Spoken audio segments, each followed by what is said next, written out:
నమస్తే రమగారు. నమస్తే జయ. రమగారు, ఎక్కువగా వైఫ్ అండ్ హస్బెండ్ మధ్య ఇష్యూస్ మనం చాలా చూస్తున్నామండి. చిన్న చిన్న విషయాలకి అది చాలా పెద్దదై కొన్ని రోజుల పాటు మాట్లాడుకోకుండా, ఒకరి మొహం ఒకరు చూడకుండా అయిపోతుంది. పోట్లాడుకోవటం ఇంకా ఎక్కువ మాట్లాడుకోవాలంటే అసలు నువ్వు వేరు నేను వేరు, మనం నీ బ్రతుకు నా బ్రతుకు నాది, సింపుల్గా మనం ఇష్యూస్ అని మర్యాదకరంగా మాట్లాడతాం. మూడు పెళ్ళాం పోట్లాడుకు వస్తూ ఉంటారు, ఎంతసేపు పోట్లాడుకుంటారు. నువ్వంటే నువ్వు, నేనంటే నేను, తూతూ ఎంతంటే నువ్వెంత, అంతే. మా అమ్మ నాన్న చిన్నప్పటి నుంచి నన్ను ఒక మాట కూడా అనలేదంటుంది నమ్మడు.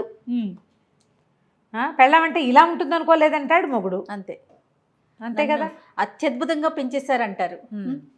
అమ్మ చీత కొట్టినా సరే ఆ మాట ఎవరు చెప్పరు కదా. అమ్మ చీత కొట్టడం అలవాటుగా ఉంటుంది. పైగా ఏంటంటే ప్యాంపర్ చేయించుకోవాలని ఉంటుంది ఆడపిల్లలకి. మగపిల్లలకి ఆడవాళ్ళు అత్యద్భుతంగా అన్నీ చేసేసి అన్నీ చేతికి అందించేసి తమ ఏదంటే అదే జీహుజూరని చేసేసి తమకి ఒక జీతం బత్తెం లేని ఒక భృత్యురాల కింద భార్య ఉంటుంది కొంతమంది అబ్బాయిలకి. అన్నీ తన మనసులో ఉన్న మాట వాళ్ళకి అర్థమైపోవాలి, తను ఏం చెప్పదలుచుకున్నాడో దానికి తెలిసిపోవాలి. అంతే. దాని ఫీలింగ్లు, దాని ఏడుపు, దాని వ్యవహారం వీడికి అక్కర్లేదు. అంతే. అమ్మాయిలకేమో తమని లాడు ప్యారు, తమని ముద్దుగా చూసుకోవటం, తమ కోరికలు, తమ ఐడియాస్ని ఉండాలని అమ్మాయికి ఉంటుంది. పక్కన ఉన్నవాడు మనిషేనని వాళ్ళకి అనిపించదు. పాపం ఈ పిల్లని తెచ్చాము దీనికి సరదా సంతోషం చూడాలని అబ్బాయికి ఉండదు. సెల్ఫిష్.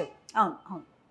పైగా వాడొక అబ్బాయి, ఇదొక అమ్మాయి, ఇవే ఉంటాయి అంతే.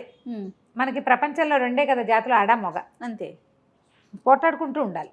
కానీ ప్రతి మొగతోటి మనం పోట్లాడం. మన నాన్న, మన అన్నయ్య వీళ్ళు మనకు కావాలి. వాళ్ళు ఏం చేసినా కరెక్టే. వాళ్ళు ఎప్పుడు హీరోలే. నాన్నే మన హీరో, అన్నయ్యే మనకి హీరో వర్షిప్గా ఉంటుంటాడు. మన తమ్ముడే ముద్దు. మరిది మీద ఒళ్ళు మంటగా ఉంటుంది కానీ తమ్ముడి మీద మంటగా. తమ్ముడు ఏం చేసిన చిన్న వెధవా, వాడికి ఇంకా తెలియదు అనిపిస్తుంది. అదే వయసు ఉన్న మరిదికి మాయరోగం, ఓవర్ యాక్షన్ అనిపిస్తుంది. న్యాచురల్ కదా, అంతే. అదే మగపిల్లలకి ఏమైనా ఉంటుంది, మరదళ్ళు ఓవర్ యాక్షన్ చేస్తున్నారు లేదా వదిన గారు అతివేషాలు ఇస్తుంది అంటారు. తమ చెల్లెళ్ళు తమకి అలవాటుగా ఉంటారు కదా, వాళ్ళ అతివేషాలు, వాళ్ళ ఓవర్ యాక్షన్లు, వాళ్ళ పిచ్చి వేషాలు అన్నీ నార్మల్గా ఉంటాయి. అవి అలవాటుగా ఉండటం, అది అమాయకత్వంగా అది కూడా వస్తుంది. వాళ్ళ అమ్మ అమాయకురాలే, వాళ్ళ అమ్మ ఎవర్ గ్రీన్ అమాయకురాలు, అసలు ఏం తెలీదు, పిచ్చిమోహం. అదే అక్క పిచ్చిమోహం, చెల్లి పిచ్చిమోహం, పాప వాళ్ళని నేనే చూడాలి అంతే. ఇలాంటి ఇవి ప్రతి చోట ఉంటాయి జయ, ప్రతి వాళ్ళకి ఉంటాయి. మనుషులు మనం ఎప్పుడు ఇప్పుడమ్మా ఇందులో వాడు అది ఇది అంటున్నాను అనుకోకుండా ఒక క్యాజువల్ భాషగా చెప్తున్నాను. దీంట్లో ఎలా ఉంటుందంటే ప్రతివాడికి నేను కరెక్ట్, నేనే కరెక్ట్, నేనే ఎదుటివాడు తప్పు లేదా తప్పేమో, తప్పు వాళ్ళదేనేమో అనే అనిపిస్తుంది. ఈ అనిపించడంలో ఆడ మగ పిల్ల మేక తేడా లేదు, అందరికీ ఉంటుంది. అందరూ ఇలాగే ఉంటారు.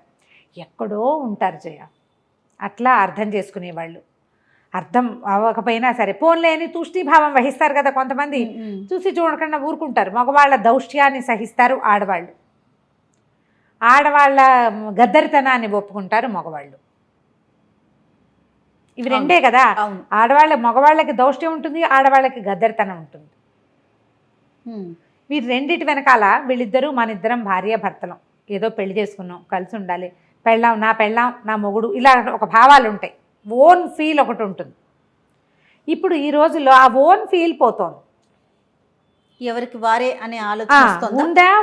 ఓవర్ ఓన్ ఫీల్, ఇది నాకు కావాల్సిందే, నా బొమ్మ, నేను చెప్పినట్టు వినాల్సిందేనన్న ఫీలింగ్స్. అది నాకు వద్దు మొర్రో అన్నా సరే వీడు నాకు కావాల్సిందే అంటాడు. అలా ఉండే ఆడపిల్లల్ని అమ్మాయిలు అని చీదరిచ్చినా సరే మగపిల్లలు వెంబడబడి చంపేయటాలు అవి చూస్తున్నాం కదా. నో అనే ఆప్షన్ ఇవ్వరు. అతి అది పెళ్లి కాకముందే పెళ్ళయ్యాక ఉంటుంది, పెళ్లి కాకముందు ఉంటుంది. పెళ్ళయ్యాక ఆ ఫీలింగ్ ఉంటుంది, పెళ్ళయ్యాక కూడా ఉంటుంది. ఆడవాళ్ళు ఎవరింటికైనా వెళ్ళినప్పుడు వీళ్ళు తమతోటే ఉండాలి, తమ దగ్గరే ఉండాలి, అటు ఇటు వెళ్ళకూడదు, పుట్టిళ్లలో పనులు చేయకూడదు, ఫ్రెండ్స్కి ఇంపార్టెన్స్ ఇవ్వకూడదు, కజిన్స్కి ఇంపార్టెన్స్ ఇవ్వకూడదు, వాళ్ళు వీళ్ళు కలవకూడదు. మీరు ఎంతమంది కనెక్ట్ అవుతారు తెలుసా? అవును అని ఆన్సర్లు 100 వస్తాయి జయ. తనకే ఇంపార్టెన్స్ ఇవ్వాలి. మా నాన్న అంటే నాకు పంచప్రాణాలు లాంటి పిచ్చి పిచ్చి మాటలు మాట్లాడకూడదు. మొగుడే పరమదైవం, ప్రత్యక్ష దైవం అనాలి. తనకి పొసెసివ్గా ఉంటారు. ఆడవాళ్ళు పొసెసివ్గానే ఉంటారు. చెల్లెల్ని బాగా చూస్తే ఓర్చుకోలేరు, అమ్మతో ప్రేమగా ఉంటే వీళ్ళకి నచ్చదు. అవును. ఎవరైనా కజిన్స్ చిన్నప్పటి నుంచి కలిసి పెరిగిన కజిన్స్ వాళ్ళతోటి వీళ్ళు చనువుగా ఉంటే భరించలేని తను. ఇది అతి. వీళ్ళు పొసెసివ్గా ఉండటం ఇదొక ఏమనాలంటే మానసిక జాడ్యం కింద చెప్పాలి. పొసెసివ్నెస్ ప్రేమ అనుకోవటానికి వీల్లేదు. ఇది నాది, చచ్చి సావు బతుకు అది నేనే ఉంచుకోవాలి అనే ఫీలింగ్. అది బొమ్మల మీద ఉంటుంది, మనుషుల మీద కూడా వచ్చేస్తుంది. ఇది ఒక ప్రత్యేకమైన కల్ట్. అది పొసెసివ్నెస్ ఉండేవాళ్ళు ప్రత్యేక జాతి. అలా కాకుండా ఇతను నా భర్త, ఈ విధి విధానంగా పెళ్లి చేసుకున్నాం, అమ్మ నాన్న వెతికి పెళ్లి చేశారు, లేదా నేనే వెతుకుని చేసుకున్నాను వీడిని, కష్టమో నిష్ఠూరమో వీడితో కలిసి ఉందాం, వాడు ఎలాంటి వాడో అలాగే స్వీకరిద్దాం. పోట్లాడుకోరు, తొందరపాటు వాడు లేదా ఒకటి, లేదా మూర్ఖుడు మొండివాడు రెండోది, తెలియని వాడు మూడోది, అంటే సంపాదన పరుడు కాదు, లేకపోతే సంపాదన మీదే ఎక్కువ ఆసక్తి, అది అతని మనస్తత్వం. యథాతథంగా ఉన్న మనిషిని ఉన్నట్టుగా తీసుకోవటం అనేది ఇప్పుడు లేదు. ఒక కోర్సు సెలెక్ట్ చేసుకుని అందులో నాకు కావాల్సిన సబ్జెక్టులు సెలెక్ట్ చేసుకున్నట్టుగానే ఒక పిల్లాడిని సెలెక్ట్ చేసుకుని నాకు కావాల్సిన లక్షణాలే ఉండాలని అనుకోవటం ఒక పెద్ద తప్పు. అవునండి. ఆ పిల్లాడే కాదు, ఆడపిల్లల్లో కూడా అంతే, అమ్మాయిల్లో కూడా అంతే. అమ్మాయి నాకు ఇట్లా కావాలి. ఇప్పుడు వీళ్ళిద్దరు నాకు ఒక పాయింట్ ఎప్పుడు అర్థం కాదు జయ. పిల్ల ఇదివరకు పెళ్లి చూపులు వస్తే అమ్మాయికి వంట వచ్చా అని అడిగేవాడు. బాగుంది శాస్త్రం, ఎందుకంటే అదేదో 10th ఇంటర్మీడియట్ చదివి ఇళ్లల్లో కూర్చుని అమ్మల వెనకాల పప్పుగా గుత్తులు తిప్పుకుంటూ వంటలు నేర్చుకునేవాడు. పెళ్లి చేస్తాం ఇంకా పిల్లకి వంట నేర్పించాలి అనుకునేవాళ్ళు. 12-14 ఏళ్ల వయసు వచ్చిన దగ్గర నుంచి బియ్యం వార్చమ్మ, అన్నం వార్చు, కూర తరిగి పెట్టు, వంకాయ ముక్కలు కలుపు, ఓసారి ఆలుగడ్డ ముక్కలు వేపించు, పాలు తోడుపెట్టు చేయించేవాళ్ళు కదా. ఇప్పుడు ఈ పిల్లాడు ఇద్దరు కలిసి ఎంటెక్ దాకా ఒకే రకమైన టెక్కుతోటి పెరిగితే దీనికి వంట ఎక్కడి నుంచి వచ్చేస్తుందో చెప్పు? అవకాశమే లేదు. ఎక్కడి నుంచి నేర్చుకుంటుంది పాపం? పోనీ అమ్మాయి ఒక్కతే నేర్చుకోవాలా? అబ్బాయి నేర్చుకోడు వంట? వాడికి వద్దా? నేను ఈ ఒక్క పాయింట్లో మాత్రం నాకు మహామంటగా ఉంటుంది. వంట వచ్చు అంటే ఏదో వచ్చు, ఓ బెండకాయ కూర, ఓ వంకాయ కూర, చారు ఏదో చేసుకుంటుంది పిల్ల, వాడికేమొచ్చు? అది ఎవరు అడగరే. ఇంకా అసలు ఆ కల్చర్లో నుంచి బయటికి రాలేకపోతున్నాం. ఆ ఒక్క విషయంలో రావట్లేదమ్మా, మిగిలిన అన్నిట్లలో వచ్చేసాం. అన్నిట్లలో చింకి గుడ్డలు కట్టుకోవడం దగ్గర నుంచి దాంట్లోకి వచ్చేసాం. కానీ ఆడాళ్లే వంట చేయాలి అనే పాయింట్ల నుంచి బయటికి తల్లులు రావట్లా. ముందు ఆడపిల్లలు చదువుకోవాలి, ఉద్యోగం చేయాలి, చదివే కొడుకుతో సమానంగా సంపాదించాలి. ఇద్దరికి క్యాంపస్ సెలెక్షన్ వస్తే ఆ పిల్ల ఏ టైం ప్రకారం వంట నేర్చుకుంటుందో ఒక ఆడపిల్ల చెప్పు. ఇది ఆడవాళ్ళ వైపు నుంచే వస్తున్న సమస్య రమ్మగారు. ఎక్కువగా తల్లులు వంట రాదా, దానికి వంట రాదు అంటే నీ కొడుకేమొచ్చు, వాడికి అండర్వేర్ ఆరేసుకోవడం కూడా రాదు, అయినా పర్వాలా. ఈ రెండు మారితే బాగుండేమో అనిపిస్తుంది. పోట్లాడుకోవటం అంటే దీని మీద ఒక చిన్న చిట్టి పిట కథ చెప్దాం. ఒక భార్య భర్త గురువు గారి దగ్గరికి వచ్చారట. మరి ఇలా ఉంటే కొట్టు తెచ్చిపోతారు కదా న్యాచురల్లీ. సరే వీళ్ళిద్దరు వచ్చి ఏం చెప్పారంటే, మేము ప్రేమించుకుని పెళ్లి చేసుకున్నామండి, ఏమిటో మాకు ఎప్పుడు తగాదాలు వస్తున్నాయి, ఎంతసేపును ఎప్పుడు కొట్టుకుంటున్నాం మేము, కొట్లాటలు చాలా ఎక్కువైపోయినాయి గురువుగారు, ఏదైనా ఒకటి చెప్పండి మాకు సొల్యూషన్ చెప్పంటే గురుగారు ఏమన్నారంటే, ఏ విషయం మీద పోట్లాడుకుంటున్నారు? వంట, పెట్టు, తీరు, తెన్ను, ఇల్లు, వాకిలి, గుడ్డ, గుసురు, ప్రతిదాని మీద పోట్లాడుకుంటారు వాళ్ళు. సరే, ఈసారి పోట్లాట వచ్చినప్పుడు అమ్మాయిని చూసినప్పుడు మీ అమ్మని గుర్తు తెచ్చుకో అని అబ్బాయికి చెప్పాడు. అక్కడి నుంచి అమ్మాయికి ఏం చెప్పాడంటే, ఈసారి ఏదైనా పోట్లాడాల్సి వస్తే అబ్బాయి బదులు మీ నాన్న అక్కడ ఉన్నాడు అనుకో, బాగుంది అని చెప్పాడు. ఇప్పుడు ఏదైనా పోట్లాడాలంటే నాన్నతోటి పోట్లాడాలి, లేదా అమ్మతోటి పోట్లాడాలి. అబ్బాయి ఇద్దరు ఇంటికి వెళ్ళిపోయారు. 1.5-2 ఏళ్ళకు ఒక పిల్లాన్ని ఎత్తుకుని ఓసారి మళ్ళీ కడుపుతో ఉన్న అమ్మాయి వచ్చారు గురువుగారి దగ్గరికి. ఏమి బాగున్నారా అని అడిగాడు ఆయన. మీ సలహా వల్ల బాగున్నామండి అని. ఎట్లా అంటే, ఇప్పుడు కూర ఏడ్చినట్టుంది అని చెప్పాలి. అమ్మని ఏనాడైనా అంటామా? ఆ మాట అనగలమా? ఏ మగపిల్లాడు వాళ్ళ అమ్మని ఏంటమ్మా నీకు ఒంట్లో బాగోలేదా, కూర సరిగ్గా చేయలేకపోయావు అంటాడు. అంతేగాని నీ మొహల్లా ఉంది, ఎవడు నేర్పాడు అంటాడు అమ్మని. నీకు ఇలాంటి కూర నేర్పినందుకు మీ అమ్మని తిట్టాలి అంటారా?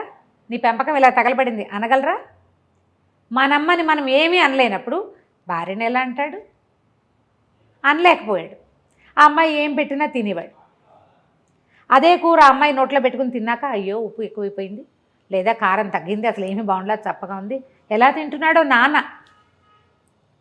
నాన్నకి బాగా చేసి పెట్టాలి.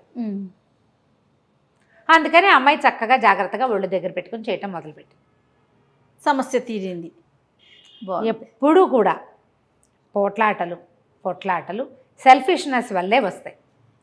నేను, నాది, నాకు నచ్చాలి, నాకు నచ్చిందే చేయాలి, నేను అనుకున్నదే చేయాలి, నేనే అనేది కనుక మానేస్తే కొట్లాటలు తగ్గిపోతాయి.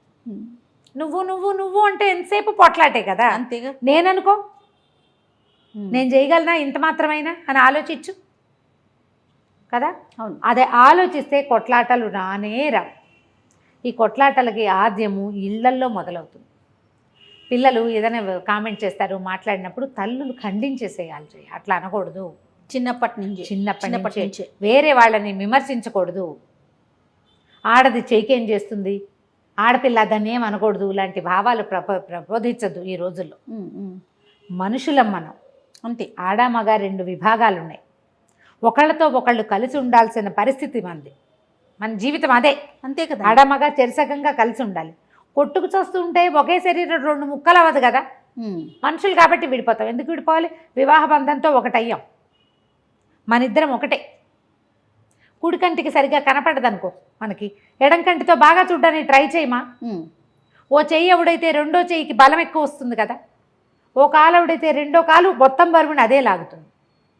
సంసారం ఇట్లా వెళ్తే ప్రాబ్లమ్స్ లేకుండా ఉంటాయి. కొట్టుకోకండి, తెంపుకోకండి అంటే ఏదో విపత్కర పరిస్థితులు వచ్చి భరించలేని స్థితి వస్తే మనం ఏం చెప్పలేం చేయ. వాటికి చిన్న చిన్న వాటికి ఎందుకమ్మా కొట్లాటలు? ఏదో ఒకటి మనం సర్దుకుంటే సరిపోతుంది. సర్దుకుంటే ఎంతసేపు సర్దుకోవాల్సి వస్తుంది అనిపిస్తుంది మీకు. కొన్ని పెట్టుకోండి, వీటికి మాట్లాడక్కర్లేదు అని. సమస్య గొంతు దాటినప్పుడు మాట్లాడాల్సిందే.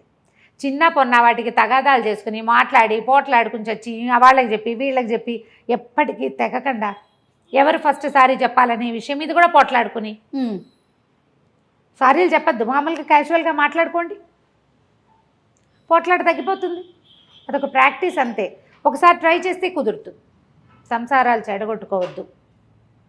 మనకేంటంటే ఈ దొరికిన కంపానియన్షిప్ కంటే అద్భుతమైనది రేపు దొరుకుతుందనే నమ్మకం ఏం లేదు. అందరూ ఇలాంటి వాళ్ళే, అన్నీ ఇవే సెల్ఫిష్ రకాలే ఉన్నాయి ఉన్నవన్నీను, ఆడైనా మొగైనా. అవును. ఎందుకంటే నేను ఒక పరీక్ష రాయాలి, నా ర్యాంక్ కోసం నేను పరిగెడతాను కదా, అదంతా సెల్ఫిష్ థింగే కదా. మనం ఫస్ట్ రావాలి, మనకు ర్యాంక్ రావాలి, మనకు ఉద్యోగం రావాలి, పోటీ. ఆ పోటీ నువ్వు జీవితంలోకి తెచ్చుకోకూడదు. చదువులో, ఉద్యోగంలో, ఆఫీస్లో, కెరీర్లో ఉన్న పోటీ జీవితంలో కూడా అవి అలవాటైపోయినాయి. వచ్చేసి చెరోపక్కకి లాగేసుకుంటున్నాం, చివరికి కొట్లాడుకుంటాం. కొట్లాట చివరి లక్ష్యంగా, చివరి విషయంగా ఉండాలి, నిత్య విషయంగా ఉండకూడదు. థ్యాంక్ యూ రామ్ గారు. నమస్తే. నమస్తే జీ.